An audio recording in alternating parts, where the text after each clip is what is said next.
To change default notification sound on Samsung Galaxy S6, go to Settings. Scroll home screen down.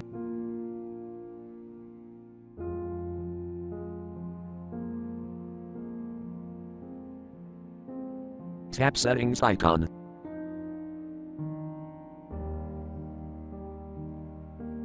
Scroll down. On device, tap Sounds and Notifications.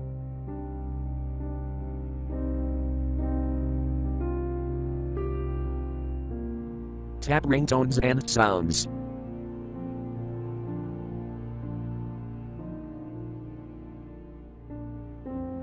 Tap Default Notification Sound.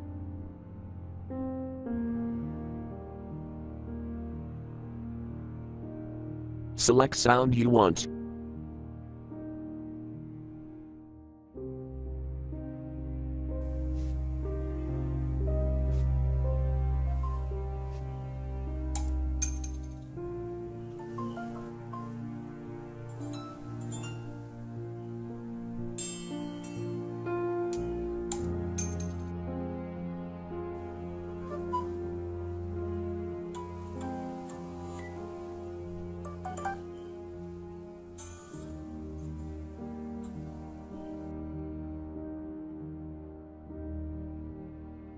Thank you for watching. Have a nice day.